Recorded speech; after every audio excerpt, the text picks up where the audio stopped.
Welcome to Michael's Record Collection. I'm very excited to have with me for this episode singer-songwriter Dean Friedman. Thank you for your time, sir. Pleased to be here. Thanks for having me, Michael. I've been a fan of your music for quite some time, and going all the way back to 1977, of course, your self-titled album with the hit Ariel. And that was a song that kind of grabbed my attention back when it came out. I like to point to that song when young people don't believe me that TV stations used to sign off at night. That's right. An anachronism. Yeah, and we're also going to be talking about your most recent release, American Lullaby, which just came out last year.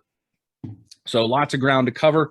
And I want to get Ariel out of the way because I'm sure you've talked about it a lot over the course of the last 45 years. Happy anniversary to your self-titled release, by the way. And I wanted to first, obviously the obvious question that you've probably had a million times is how autobiographical is the song, and what, if any, liberties were taken with the story in the song? Well, people ask if there is an Ariel. And truthfully, it was a composite of all these teenage girls I had a crush on growing up in the suburbs in Paramus. And I sort of combined them into sort of one idealized Ariel. And, I'd say it's true with most of my songs that they're based on my true life experiences in the world around me. Mm-hmm. And then I make ample use of my poetic license, which is a nice way of saying that I get to lie and make things up. So a lot of the scenes in the song and the lyrics are based on things that happened to me or my family. We did get a lot of burgers at the Dairy Queen and shakes. My brother did collect quarters for the Friends of BAI at the Paramus Park Mall. So, those elements of, concrete detail were features in the life that I grew up in Paramus. But then I wrapped a story around it. Yeah, it's a great little story. Of course, humor is a big part of what you do, and that kind of, I think, sets you apart from a lot of other singer-songwriters that kind of dabble in your genres, kind of a mixture of some folk and some rock, a little bit of jazz thrown in there from time to time. And I think that's what gives you your unique sort of niche within the niche, I guess. But I like that this song did really well for you. It went to number 26 on the Billboard Hot 100, number 17 on Cashbox, charted in Canada, New Zealand, and Australia. So it did very well. But I wonder, because some artists feel handcuffed to their popular songs and sort of come to try to distance themselves from it, and some embrace it as the thing that they're known for, and they're thankful that they had them, and I think that even artists that are tired of their old hits are thankful for them. But I wonder what your relationship is with that song at this point. Well, I love it, and I'm real proud of it, and I'm glad that people have embraced it and continue to do so. I had sort of mainstream music business success for such a short, infinitesimally brief period of time that I'm still surprised when people know that material. Also, the hits that I had in the United States are different than the ones that I had in the UK and in Germany and Australia, different places all over the world. And because I don't tour that often, I tour maybe 10 weeks out of the year. I've never gotten tired of performing those songs. It's still a real treat for me to realize that folks not just remember the songs, but they mean a lot to them. Yeah. And so I appreciate that. I'm grateful. Okay. The doo-wop-esque chorus vocal that goes really high. what part of the writing process did that come into? Were those always part of the song when you first wrote it, or did they come in during the album recording process, or when did those come in? I wrote Ariel while I was fiddling around with a 4-track TX analog tape machine, and it was the first time I got to play with one. Mm-hmm. And so I think it just sort of naturally led me to overdubbing my vocals to see what that would sound like. And that's how the chorus evolved. And as I kept stacking vocals, the pitch kept getting higher and higher. And, also when you're starting and learning to sing, when you start to learn about your voice, there is a tendency to explore the extreme range of your voice. And in that instance, it was exploring that high falsetto, probably influenced by the Four Seasons and tracks like that, no doubt. And interesting stuff happens when you find the edge of your range. Yeah. And that's how that came about. Although I confess that these days, I don't modulate up a whole step the way I do in the record. Yeah. I was going to ask first of all, when you're recording that, do you put any thought whatsoever into how am I going to sing this live? And then, how does it hold up all these years later? So I imagine I need a running start to hit some of those notes. Fair enough.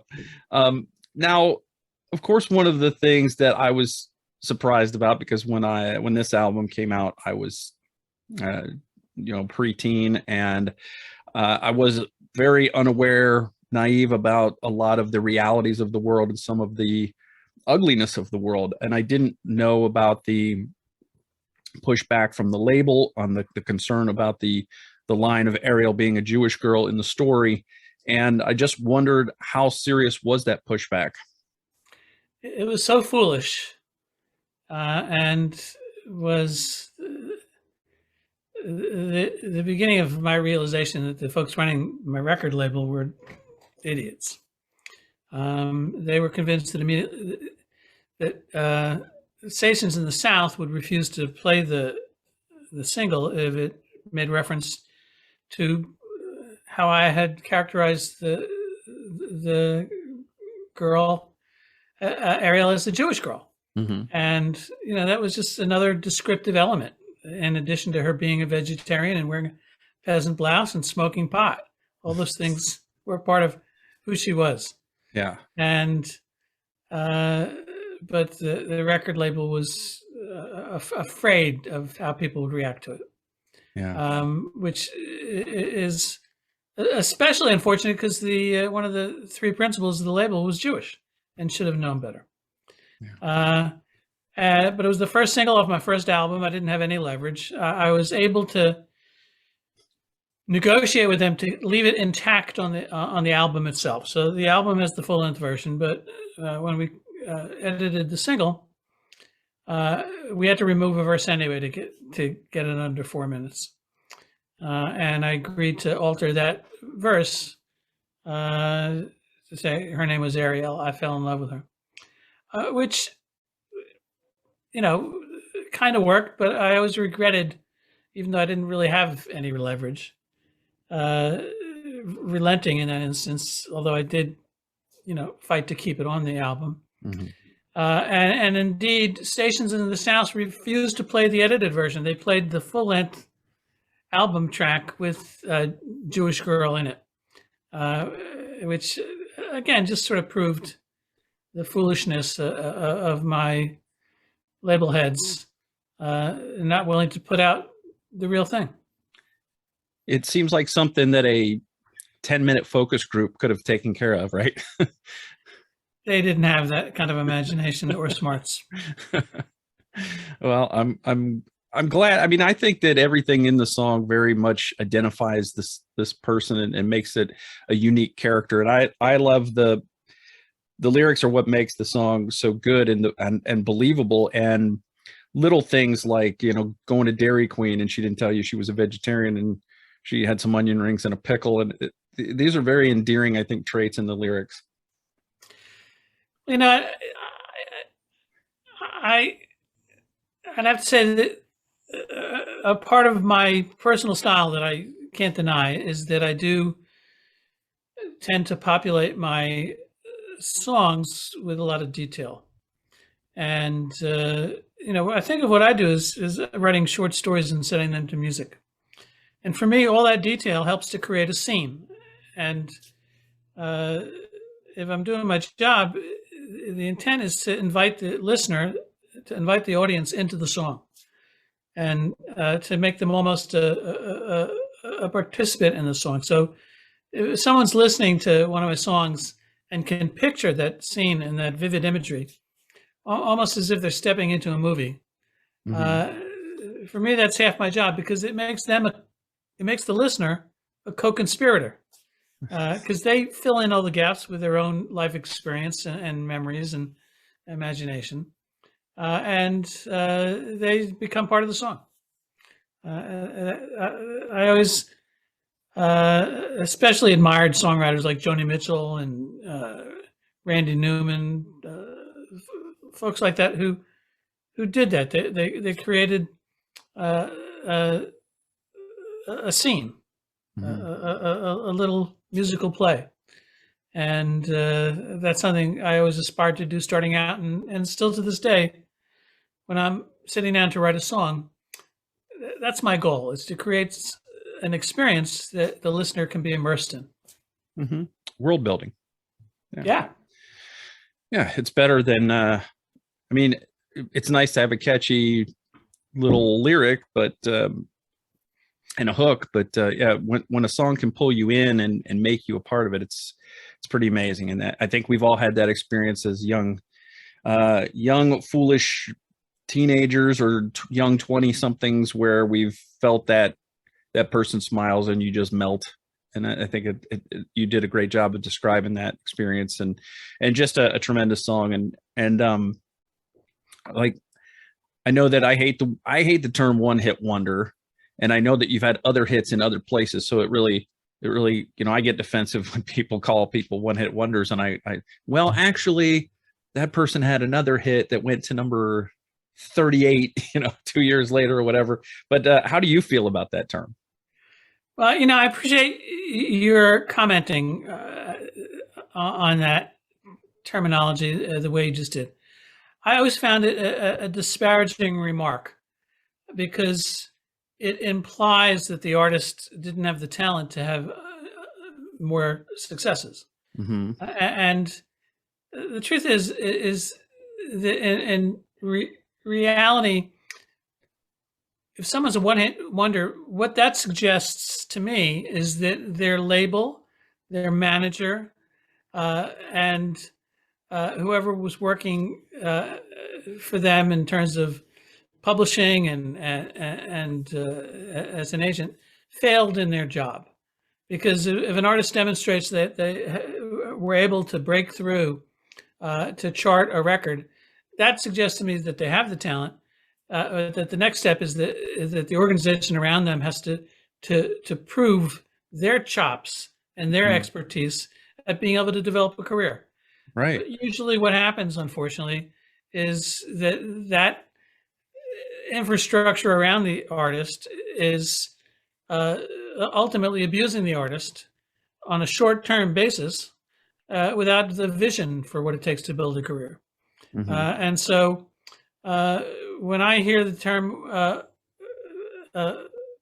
one-hit wonder, to me, that's really an indictment of the industry, a music business that eats their young for short-term game and out of greed and selfishness, instead of providing an environment and the tools for that artist to grow and mature and develop and a safe environment.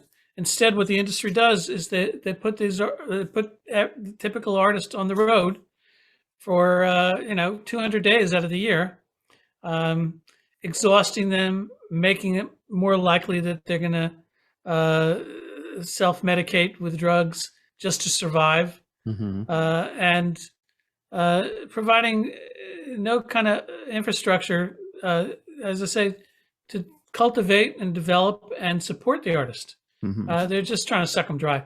That's the nature of the business. It hasn't changed one iota. And the only difference is that there are more players taking advantage of musicians. When a guy like the head of uh, Spotify tells artists, don't complain about getting 1,000th of a penny per track, per stream. You have to release more albums. You have to do even more work than you're doing now. That's insane. Yeah. That's abusive. It's criminal. The guy should be in jail. Yeah, I agree with everything you said. I agree with everything you said. It's and then you come off the road and they're like, well, we're giving you 6 weeks to make another album. Well, when have I had time to write more songs? I've been on the road for the last 200 days. Right. And surprise, surprise. If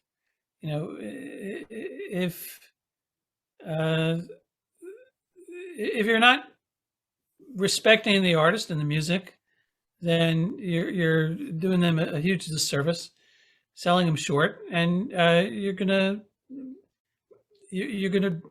destroy the prospects of doing better. In my case, I was fortunate is that even though I had idiots running my label in the United States, when my second album came out, the folks in the UK were actually competent at their job. And so I delivered the second album, Willis at the Rocking Chair. My US label hated it. They called me in and yelled at me for half an hour saying I had delivered an inferior product. I was a spoiled artist. I wasn't listening to anybody. They were just so angry with me, and I was just shaking my head. Who are these idiots? Because I knew I'd done a great job. And sure enough, 2 weeks after that stupid meeting, we got a telex in New York. I'll tell you how long ago it was. Telex. Saying that the first single off this second album was racing up the charts. And it became a big hit along with that album. And so, some folks managed to survive up to a point. And in my case, it was out of sheer stubbornness and irascible persistence that I refused to have any idiot tell me whether or not I could continue to be a musician and be a songwriter and write songs. Yeah. Well, I'm glad you persisted.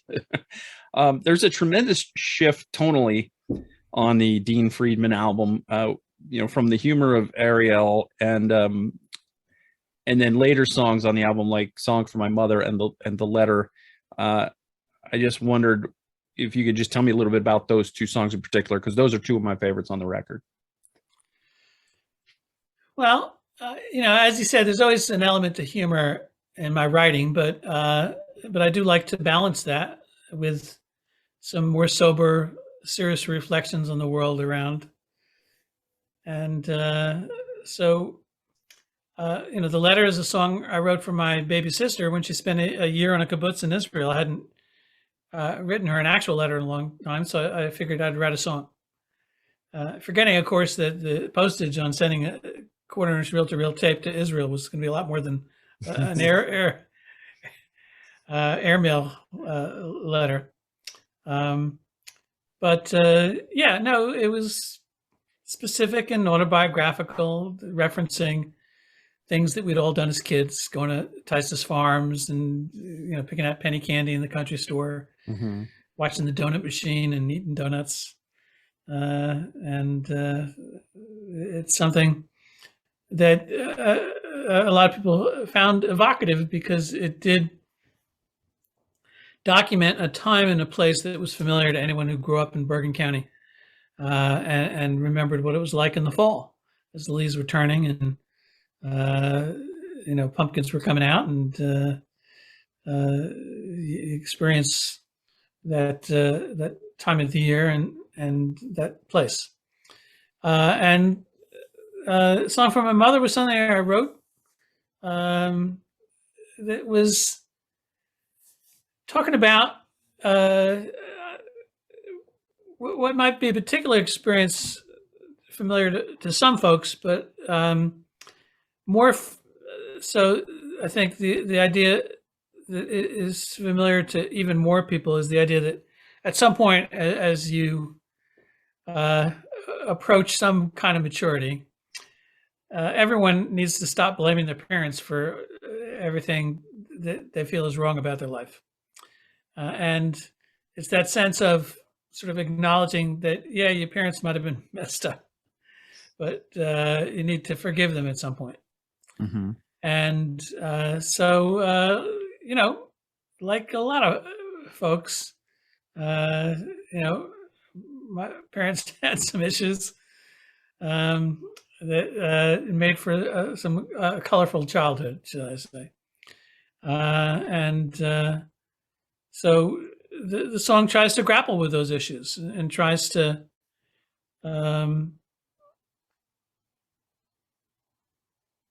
put it in some perspective,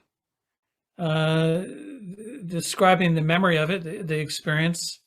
A parent with some mental health issues, whether it's bipolar or manic depressive or whatever it may be. The song talks about those experiences as a child, but also tries to reflect on putting in a perspective from the point of view of an adult, Mm-hmm. and trying to let go of some of that trauma. Yeah. Yeah, I like that lyrically when you talk about the gratification at the end of finding out it was you who was crazy and not me. It was it is a very sobering song, but it's a great song. So, like I said, one of my favorites on the record. So I wanted to find out a little bit about that, and of course the letter, the stuff that happened there makes me angry that my grandparents, who lived in Waldwick, New Jersey, never took me to these places. But I'll let it go. Well, it's too late now. Yeah. They tore down Tice's Farms. It's some real estate strip mall developer or something like that. Yeah. What did you listen to growing up? What kind of formed your musical interests and your tastes in music, and what direction you wanted to go into? Michael, I've always had really eclectic influences. My mom was a professional singer and performer on Broadway and in film. And so there was always some Broadway show tune on the piano and some aria playing on the record player. And so, a lot of my early influences were classical. So, my early influences included classical music and Broadway show tunes, all the great, Broadway musical composers. And then, of course, I got a transistor radio and started listening to all the top 40. So my influences were varied and disparate, from Leonard Bernstein to Gershwin, and to then, the Beatles, the Dylan and the Stones, Stevie Wonder, Supremes, and I absorbed all those influences. Mm-hmm. And then I got my first guitar when I was 9. I learned 4 chords, started playing Beatles songs and Monkees songs. And it wasn't too long before I started using those 4 chords to write some of my own songs. And I've been doing it ever since. And as you went along, you picked up other instruments along the way and learned those and incorporated those. Did you have a first, or did you have a favorite record growing up? Just one that just kind of stood up above the others? Well, some of the first, when I have 3 siblings. I'm one of 4 kids, and one day we got a solicitation in the mail from the Columbia Record Club, and without my parents' knowledge, we filled it out and we ordered all these records. And this was 8-track cassettes, because we had an 8-track cassette player, and so we got Bridge Over Troubled Waters. And we got Blood, Sweat, and Tears, and we got a Johnny Cash tape, and a Judy Collins tape. So I have to say, Paul Simon and Joni Mitchell were two of my biggest influences in terms of songwriting. Mm-hmm. And my first exposure to a Joni Mitchell song was on Michael from Mountains on a Judy Collins album. And so those were the songwriters who, as I described earlier, they painted pictures with their words and music and created these worlds Mm-hmm. that really transported the listener. Yeah. And so I just absorbed all those influences. And, you know, musically in terms of genre and idiom, they're really varied. And anyone that listens to one of my albums knows that they're pretty eclectic. Yeah. And record companies never could get a handle on it. They always complained they didn't know where to rack my records. Is this rock or pop or folk or jazz or country? Where do we put it? But I was always proud of that. You know, to me, I'm like I said, I'm writing short stories and setting them to music. And the music genre, the idiom, the feel, the style, the groove is really all down to what best serves the story. Yeah. Yeah. I realized that I didn't know what kind of artist you were when the B-side of Ariel was Funny Papers, which is this jazzy song. I think it's the only real big time jazzy song on the record. Sure. Well, if you listen to all 9 studio albums, you'll find at least an album to worth of straight ahead jazz tunes. Yeah. Yeah. For sure. And you know, it's funny. You know, I mentioned Broadway composers. Leonard Bernstein, West Side Story, was really my first exposure to the jazz idiom, although interpreted through the lens of a Broadway musical. But there was some pretty hardcore jazz in there in terms of harmony and rhythm and melody, and that exposed me to the broader world of jazz. And when I studied music at City College in New York, I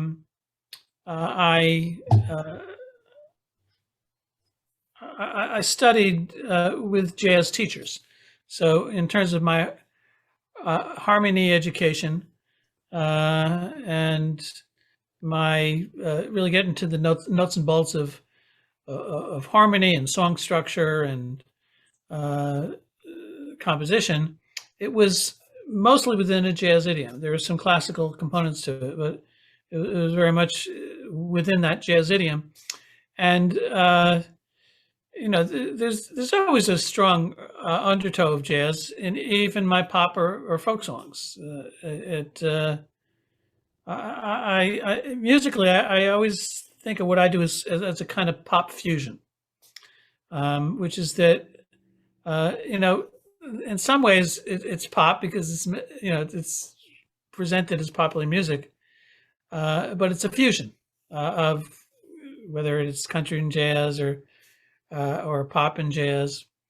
You know, one of my favorite idioms growing up was R&B, which of all the pop idioms is the most that's steeped in jazz in terms of jazz changes and harmony, and you know, the use of that jazz vocabulary.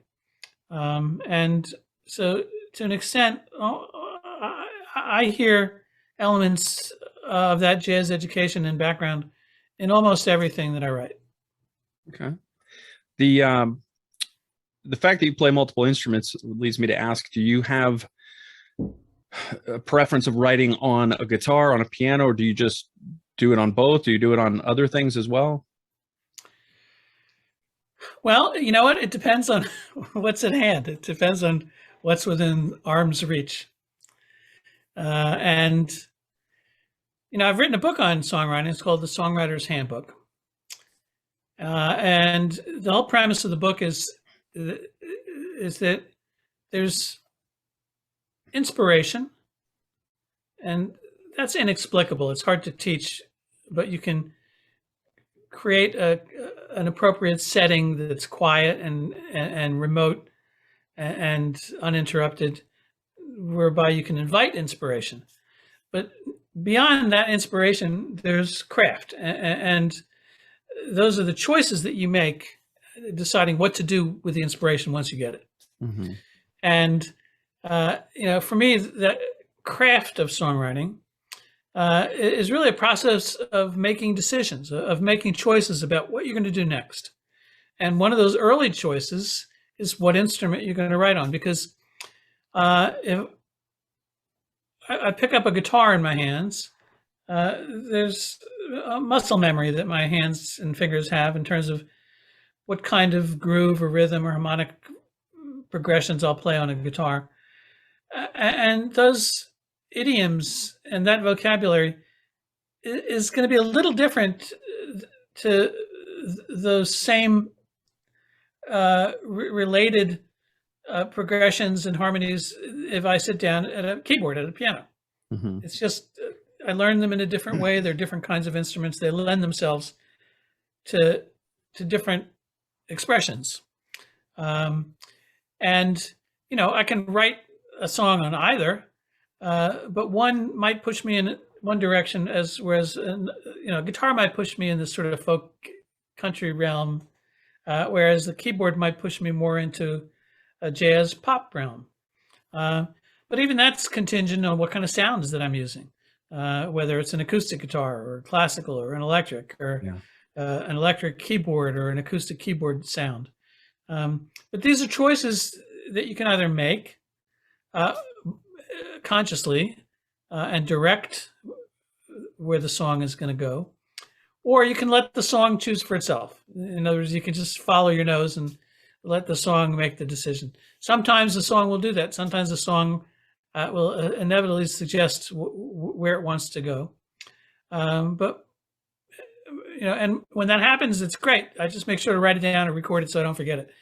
But more often than not, I find, at least these days, that I have to assume responsibility for deciding what the song is going to be about and where it's going to go. And the only way I can do that is by making those crucial decisions early on in the process.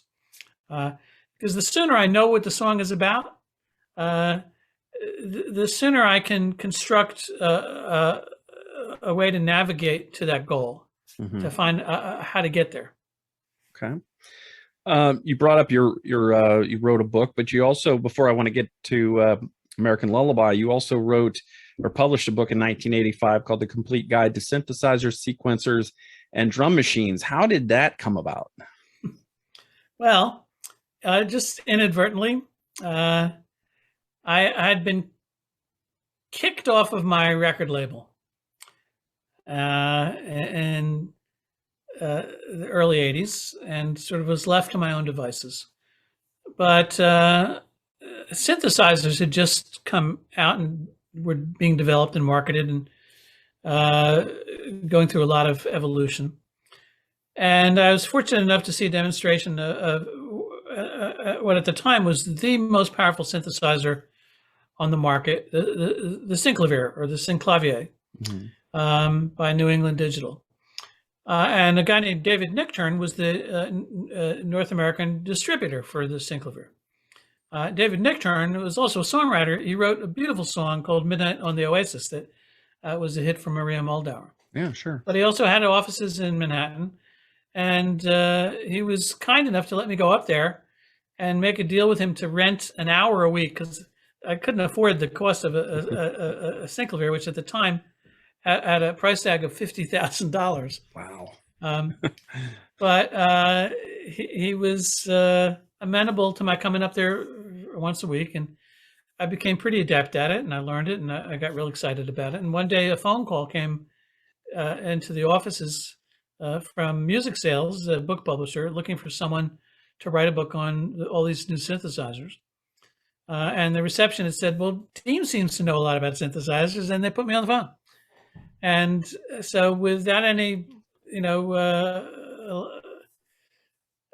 synthesizer prior training or audio training, but by virtue of my being a quick study and having immersed myself in the top of the line synthesizer, I talked my way into a book deal with music sales and authored what became the first consumer guide for synthesizers and sequencers and drum machines, as well as a book called Synthesizer Basics, which is still used at some universities around the world.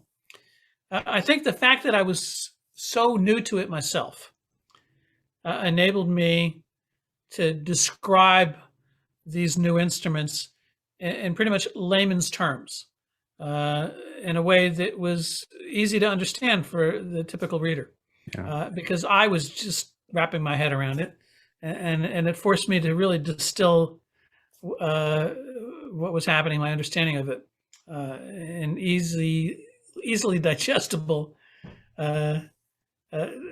paragraphs, and it was really well received. And I did a video series based on the book, and Intro to Synthesis, parts 1, 2, and 3. And I did that a year after the book came out. And just a few years ago, someone in the Netherlands asked if they could post it on YouTube, and I said, sure. 30 years had passed, and since then, that Intro to Synthesis video series, which I did under the auspices of the New York School of Synthesis, it has gone viral, and a week doesn't go by that I don't get email from somewhere around the planet, whether it's Moscow or Tokyo or Sydney, Australia, or Canada, California, you name it, almost every continent, from hip hop artists and rap producers and EDM, dance musicians, thanking me for trying to explain the elements of electronic music synthesis in a way that made sense to them. So that's something I'm real proud of. Yeah. And the comments that describe the production values of the video are always amusing. But I urge your listeners to check them out. They're pretty funny and also informative, because even after 3 decades or more, the reason they remain relevant and are really the go-to videos for electronic synthesis. Mm-hmm. The reason they're relevant is because although all these microprocessors and the electronic components of all these amazing instruments have evolved and matured and got more and more sophisticated and powerful, the fundamental physics of sound have not changed one iota. So everything I talk about in Synthesizer Basics and the Intro to Synthesis video series, it remains the same. And no matter how sophisticated or modern or new your synthesizer is, it still obeys the same rules of sound. For sure. All right. Why don't we get into American Lullaby, your most recent release? This album came out in 2021. And I was curious as to when you started the writing process, because to me, it became pretty clear listening to this that some of these songs came together well before the release of the album. Well, American Lullaby was initially inspired by waking up over 6 years ago one morning to discover, along with my fellow countrymen and women, to our shock and amazement, that a bankrupt real estate developer from New York and known money launderer for the Russian mafia had become president of the United States. And there is no overstating how mind-blowing that event was and continues to be, and how world-altering it was, and all the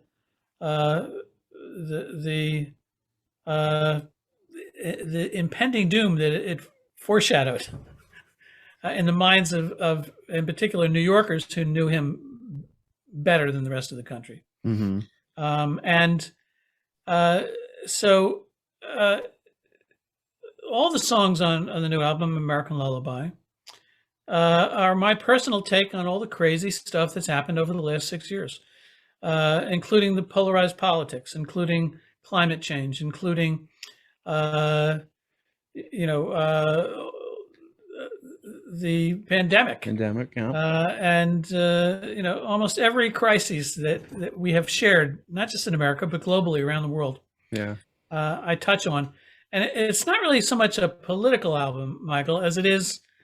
I see it sort of as a gossip album. It's really talking about the kind of stuff that people talk about when they see friends and or sit around the table at dinner, and it was you know, the first time I really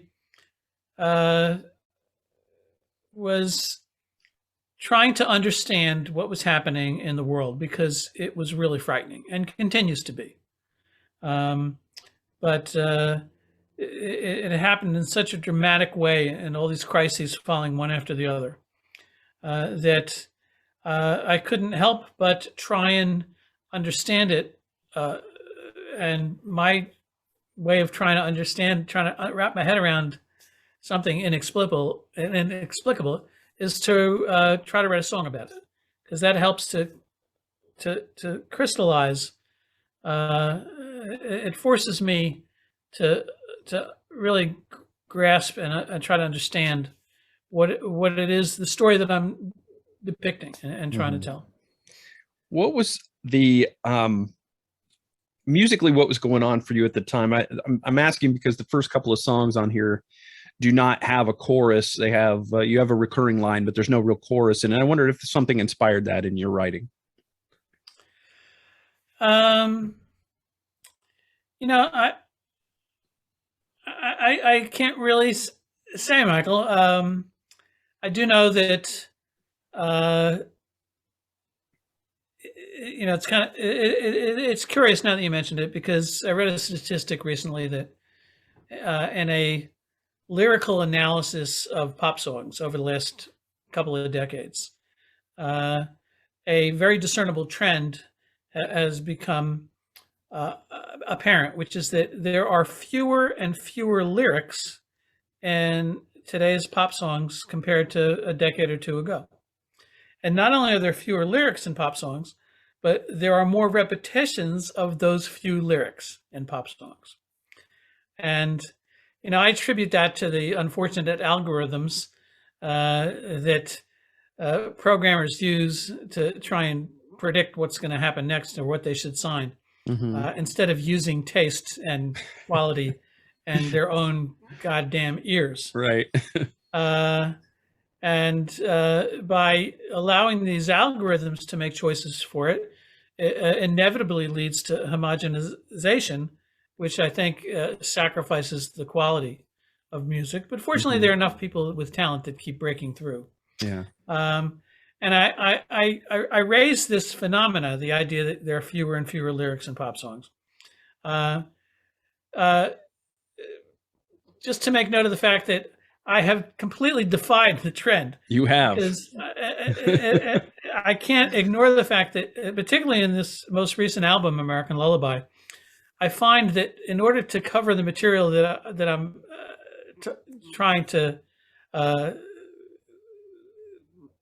build a world around, I find myself with more lyrics than I've ever written in words before. They are chock full of lyrics. Yes. And I don't think they're superfluous. I think they are necessary to tell some of these complex tales that I'm relaying in American Lullaby. So it's just more of a challenge to perform these lies, because I have enough trouble remembering the lyrics from songs that I wrote, 40 years ago. But it's meant to serve the song. Yeah. And to serve the story that it is that I'm telling. And if it means a few extra verses, if it means diverging from what people might think of as a typical pop song structure, then that's okay by me. Yeah. The title track kicks off the album, and it kind of sets the table for what's to come. And you go into too much stuff, and I love the irony of the title of the song because of the enormous number of words and syllables. And you just touched on the question that I had as to how do you perform a song like Too Much Stuff live? I would be terrified to tackle that many words. Well, I have to admit that it was a serious challenge. It took me, well, I was going to say weeks to learn how to do it live, but I'm still learning how to do it live. I'm still learning how and when and where to breathe, to take a breath as I'm singing, this torrent of lyrics in the song Too Much Stuff. But it's a fun challenge, and in part the feeling of the song Too Much Stuff itself has an element of anxiety about all this stuff. It's just too much. Yeah. And so if I'm frantically trying to get those lyrics out, that almost lends itself to the nature of the song. So I feel like I kind of get away with it. Although, as you suggest, people are amazed that I can remember all the words. Yes, it is. It's a lot. And they're not easy turns of phrase, a lot of them either. Some of these are very difficult little phrases that are thrown in there that you can't stumble on them or you're going to get behind. And yet what tickles me is the idea is that almost everybody that writes a comment about the song will email me to say that they totally relate to it because they also have too much stuff. So I think it's one of those songs that might be more familiar to folks than they'd like to admit. Yeah, I think a lot of us have too much stuff. The song Halfway Normal World is the first one that brings in an actual traditional chorus, a song about wanting to get things back to normal, wanting things to get back to normal, which I think we all went through with the 2020 lockdowns and pandemic and everything. And my question here was, where did the conversation at the end of that song come from? It was on one of those rare moments during the lockdown where some close family was together for the first time in months. And I just set up a tape recorder and we just sort of goofed around. And I carefully edited it into that song because, the whole album is, I see it sort of almost as a time capsule of this very weird couple of years we've gone through to document it. And especially a song like Halfway Normal World. There's so much about the pandemic that I know we'd all prefer to forget, but it was such a profound change and an impact that resonates still and will for the rest of our lives and our children's lives that we can't completely forget about it. And so I tried to describe what it felt like to be afraid to embrace your family that lived, in another town or another household. And that constant undertow of anxiety that made it frightening to go to the store to get a quart of milk. And at the same time, what became really obvious through the pandemic was that social inequities and injustices that we always were aware of became that much more starkly obvious and apparent.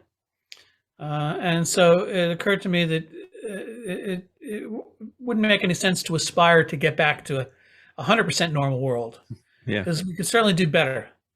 And that it might make sense to aspire to at least a halfway normal world. Yeah. In the hope that we could learn a little bit from that experience and find a way to make the world a little more equitable and fair. The swing of things seems like a natural progression lyrically from Halfway Normal World. It's very appropriate that it follows it on the album. There's some unusual instrumentation on this. You got ukulele, trumpet. It sounds like tuba on this one. Can you just describe what, the writing process was on that one? Because you talked about, just you grab what's handy and what the song requires, or what what direction you want the song to go to. Which one happened on that one? I had a ukulele within arm's reach. I picked it up and I started strumming some chords. Because I was dealing with some very difficult topics on American Lullaby, I was also conscious of wanting to balance it with songs that were hopeful and optimistic. So The Swing of Things was one such song. The idea that, all right, we just had a tough time, but I think I'm about to get back into the swing of things. And I'm still recovering, but I'm ready to face the world again. Because it was something that I recognized in my friends and family. Going from a period of lockdown and paralysis to re-engaging with life. And so, that's something that seemed to suggest the feel and the nature of a ukulele. I mean, you can play a lot of beautiful sad songs on a ukulele, but there's something about a ukulele that's a little mischievous. And so I thought it was just right for the story at hand. Yeah, that's a good word. Mischievous, a good word for it. The Russians Are Coming is one where you made the choice to sing with an exaggerated Russian accent. What was that always the plan, or did that kind of come in after you wrote it? Did you experiment with different things? Well, I have to say, it was an ambitious choice, but eventually, after I relaxed enough, I just figured, what the hell, I'll go for it. And in fact, talk about a lot of lyrics. Every word of The Russians Are Coming is backed up by the bipartisan, Senate Committee on Russian Interference and the 2016 presidential election. And the hundreds and hundreds of demonstrated, documented contacts and communications between Russian intelligence agents and the Trump campaign are backed up, and as I say, a bipartisan committee in Congress, and so there's not a line in that song that there's not documentary evidence from. And at the same time, I tried to make it as funny as could be. But it tells a terrifying tale. It tells the tale of a successful, intelligence campaign on the part of Vladimir Putin to affect the American election. Not just America's election, but England's boneheaded decision to depart from the European Union, Brexit. Both campaigns were financed, and just a week ago it came out that Russia spent over $300 million on an intelligence campaign to influence our election, their election, elections around the world, to really disrupt successful democracies in the West, because otherwise they couldn't compete with us with the story that we told. And people might be bored of hearing Russia, Russia, Russia. But if you look at the facts, and as I say, the bipartisan congressional committee, it wasn't a Democratic committee, bipartisan, Republicans and Dems both agreed that these things happened. And ultimately, as the song states, the only reason Trump wasn't wearing a prison haircut is that Roger Stone and Paul Manafort kept their mouths shut. We move on from the incidentally, when I got the lyric sheet, I loved the Boris and Natasha cartoons in the lyric sheet. Good stuff. we move on to Sorry About That, which is a song about how we're wrecking the planet. Again, the contrast of the horrifying things that are happening in terms of the fires and deforestation and things like that, pollution, with the, our bad kind of messaging in the song is vintage Dean Friedman, I think. Well, I mean, it's an earnest, sincere apology to my kids and everybody's kids in the next generation and beyond, asking their forgiveness for the horrible mess we left. Mm-hmm. We had a responsibility to protect the beautiful planet that we were blessed with and given. And we really squandered our stewardship. And so the song tries to depict, this terrible tragedy that is still unfolding, but in a wry way, kind of shoulders shrug. Sorry about that. We just messed up your world. Yeah. But it used to be the what people referred to as the looming climate disaster, or the pending climate disaster. Well, it is no longer looming, nor is it pending. It's here. Everybody knows it. In fact, some of it's bearing down on Florida right now. Yeah. The song "Welcome to Stupid Town" is one long laundry list of our preventable societal problems. It seemed like you had a lot to say that you condensed into one song there. Well, these are such polarized times. And at the same time, I always try to make a sincere effort to understand the other point of view, to, put myself in other people's shoes. Mm-hmm. There's still two dominant political parties in this country. And from my perspective, it seems like the other party's lost its mind. But in an effort, an attempt at empathy, I try to interpret what that other party, how it justifies some of its behaviors that sometimes seem directly in opposition to their purported values. And so the song does try to do that with some sense of humor. But it's also talking about some very serious cultural and human rights issues that there's a lot of controversy about. And unfortunately, those differences are only exacerbated by politicians trying to score points, by being as mean and abusive as possible, because that makes the headlines. Yeah. It's a Trumpian approach to politics.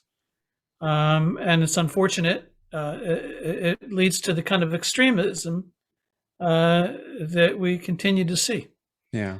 And at the same time, look, I wanted to give something for folks to at least smile about, even if they were having their hypocrisy poked fun at. Yeah. But it's a problem I have with the whole album, which is that I was dealing, as I say, with difficult themes. I didn't want to send everyone rushing off, screaming into the hills in horror. Yeah. And it wasn't until I came upon the idea of a lullaby, which helped me frame the songs, and in particular the title track, which is that if you think about lullabies in every culture around the world, they all share something really curious in common, which is the idea that, picture a parent rocking their baby to sleep, singing a sweet, gentle melody and soft, soothing tones. But if you listen to the lyrics of almost every lullaby, they are terrifying. Rockabye baby on the treetop, when the wind blows, the cradle will rock, when the bough breaks, the cradle will fall, down will come baby cradle and all bouncing on its head. First of all, how the hell is that any way to put a child to sleep? Second of all, what are they doing up in the tree? Yeah. But I concluded that it has to be a universal yearning on the part of parents everywhere to instill critical life-saving information into the minds of their children, into the next generation. But to do it in a soothing way that doesn't terrify the kids. And so I said, aha, all right, well, the idea of a lullaby is a way to express these difficult themes, but in a way that might make it more accessible. So that's how I approached the whole album, all the songs and the structure of the album as a lullaby. Telling these perilous tales about, don't go, fall asleep on the top of a tree. You're going to fall down and break your head. To do it in a way, as I say, that wouldn't send people running in terror into the hills.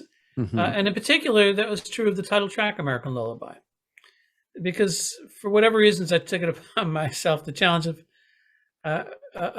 depicting in a song 400 years of American violence, including our two original sins, the massacre of the indigenous population and slavery, both abetted by our inexplicable love affair with guns. And, I took that as a challenge, but again, don't get me wrong. I'm proud to be an American, and I love my country, and I cherish those values that America aspires to, but doesn't always achieve.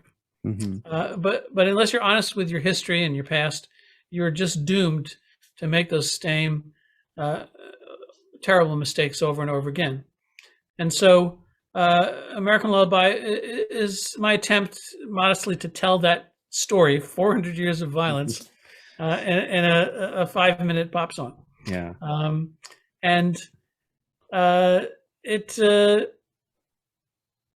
It touches on all of those difficult themes, but I try to do it in a way that also tells a rich human history that's brought us to the point we are at today, for better or for worse, because the problems that we're dealing with today around the world, not just here in this country, have their origins very often in the distant past, sometimes hundreds of years ago. We didn't get here overnight, all the things that we face. Right. And so American Lullaby just tries to remind folks of that reality, where we came from, how we got here, and hopefully what we can do to make things better. Yeah. The question I have is how much are you seeing in terms of pushback from people on the political aspects of it and of the album, and when you perform live, do you get people that get upset with you? Because we live now in a world where we can have the news tell us the news that we want to hear and not the news that we maybe necessarily need to hear. Well, look, it's a polarized world, and I am on one side of that pole. And I have a newsletter that I send out, and when I'm compelled to, I will occasionally, not all the time, but occasionally go on a rant about what I consider is the inhumane and abusive acts of what I consider that extreme MAGA right. Whenever I do that in a newsletter, I lose a certain amount of audience members who unsubscribe, and I I feel bad about that, but I'm not one of those artists that's going to bend over backwards just to not offend a part of my audience. Right. I'm going to write songs that talk about what I actually believe. And as a songwriter, I feel like if I'm telling the truth about what I believe, then I'm doing right by the song. I'm a writer that abides by the Dr. Seuss philosophy, which is, as Horton the Elephant says, I meant what I said, and I said what I meant, and elephant's faithful 100%. That's when he agreed to sit on Daisy, his egg, while she went on vacation to Florida. It's going to be a hurricane. But he made a promise, and he said something, and he meant to stay true to that statement, to say what he meant and to mean what he said. And that's how I feel when I'm writing a song. Mm-hmm. And if some people are offended by it, I'm really sorry. I'm just trying to tell the truth as I see it. Yeah. It'll either maybe inform some people if they have some respect for my worldview, and if not, then it may just turn them off to what it is I do. Yeah. Speaking of turning people off, I think when I looked at the track list, I thought that song's going to make people mad just because it's got that name in the title. And we're talking about Riding with Biden. And I wondered when you wrote that. It seems like it was written before the election. And I wondered if it was written in advance of the election. It was obviously written well before the album came out. And I wondered if you had any second thoughts about putting it on the album after, the election had long since passed. You know what? I did question it. And yet, because I viewed American Lullaby, the whole album, as a documentation of what we're going through. It was my strong belief that the very fact of Joe Biden depriving Trump of a second term was something that all of us should acknowledge and be grateful for whatever his shortcomings, and he certainly has a few. He by preventing Trump from having another term, he did a great service to this country. And so I think that's worth acknowledging, even if I get flack from, Trump supporters who, are happy to troll the video. But look, I'm proud of it. Yeah. And surprise, surprise, turns out that Sleepy Joe is doing a damn good job of late. And keeping this ship afloat, and hopefully head in a better direction than it was in the previous term. Yeah. And I know that there's a whole part of this country that disagrees with that. But look, I'm just going to call him as I see him. Yeah, that's what you have to do as an artist. And Wear a Mask. That's a song that I think, depending on your viewpoint on medical science, it can be a song where you're a champion of it, or a song that you hate without even having heard it. Obviously that was an important part of the last few years to document. What was your approach to that? Again, I view the album inevitably as a time capsule for a very unique period in American history. That was rife with confusion and,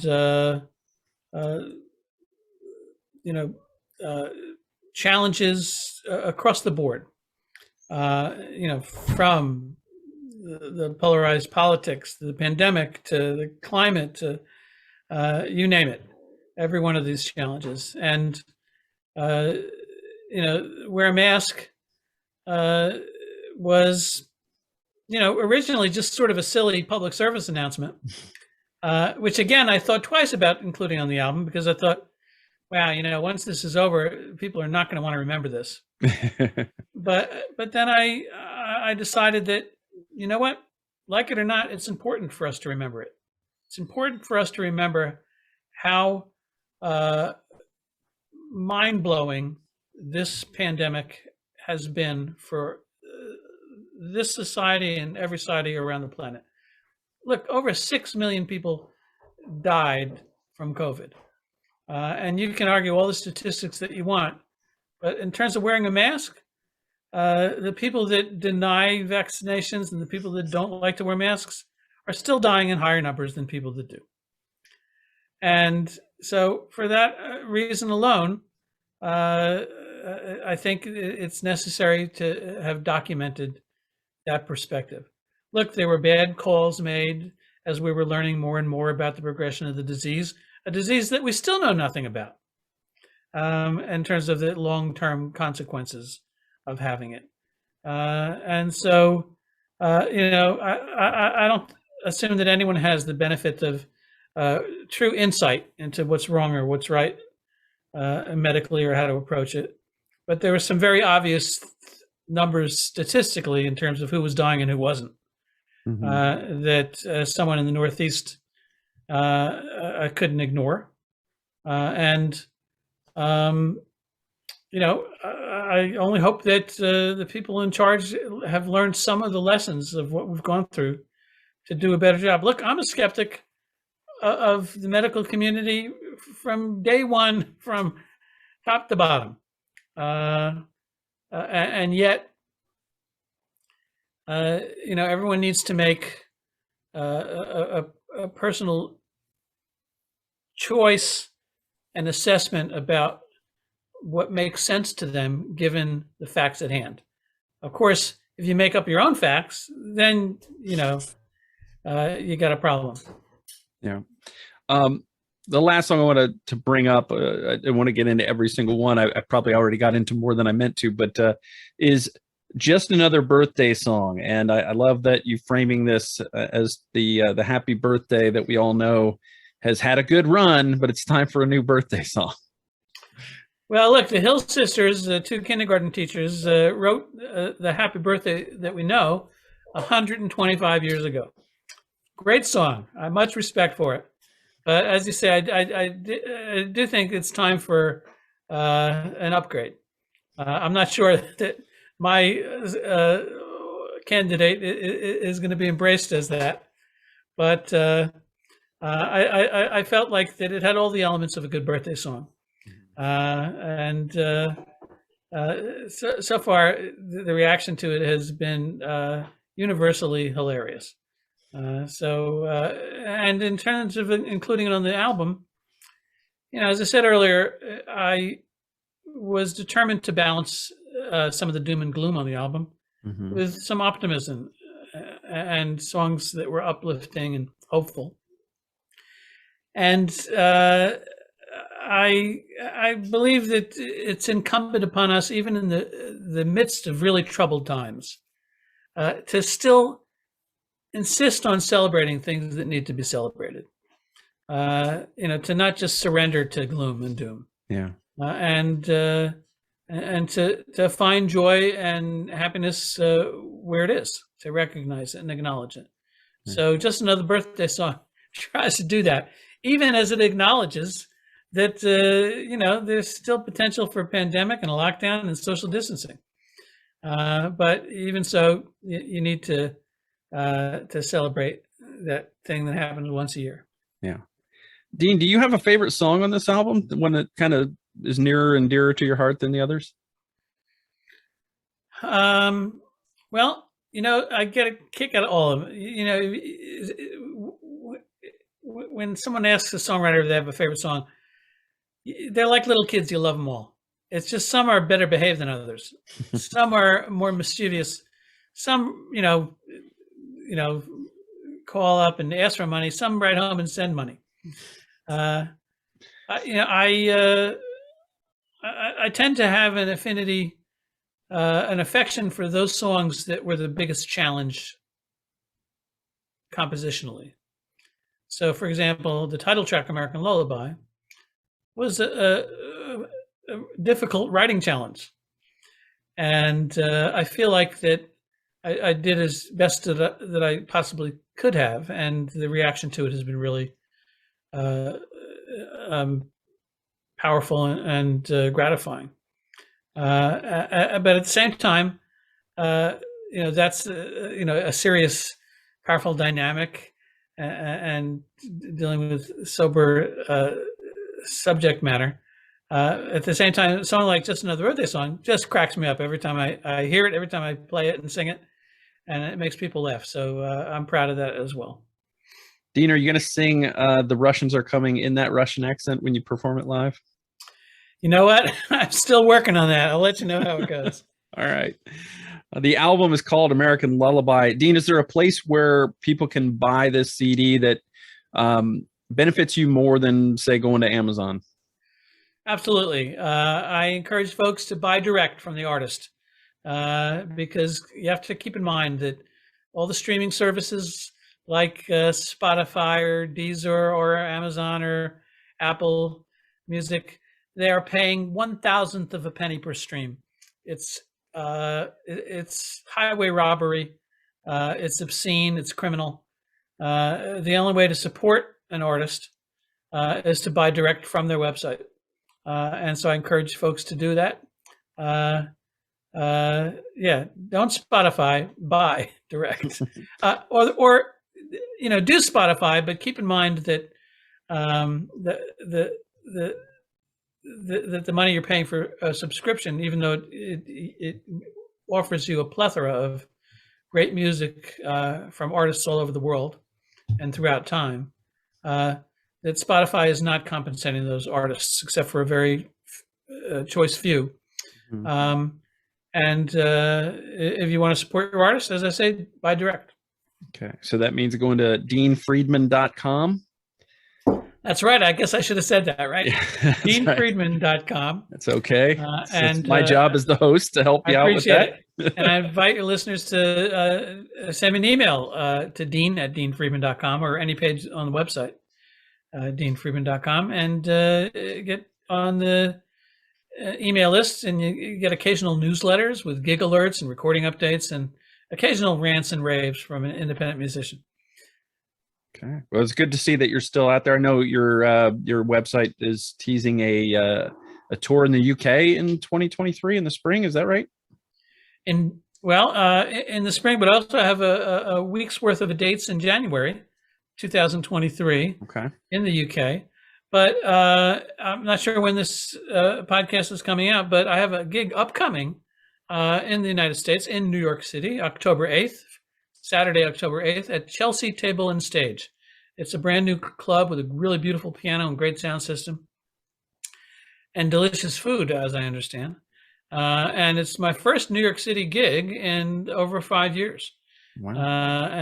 So if anyone's in the New York metropolitan area, I urge you to go to my website, deanfriedman.com, and you'll see a link to purchase tickets. And I hope to see some of you there. Yeah, that sounds good. This will come out before that date, so hopefully a few of the listeners up in that part of the world will be able to make it to that show. That's great. It's been great talking to you about both American Lullaby and your self-titled debut album. I just still loving that album, and the new one hasn't I'm still getting to know it. I'm still getting comfortable with it and learning all the ins and outs of it. But I think you have continued your career in a very creative and interesting way, and I think for an artist to continue to write interesting music after 45 years is an amazing thing. So thank you for the music, and thank you for your time for the show. Well, my pleasure. Thanks for having me, Michael. And all I can attribute that longevity to is stubborn persistence. So you be well. I hope that hurricane that is bearing down on you doesn't do too much damage. Stay safe and take care. Catch you down the line. Thank you so much.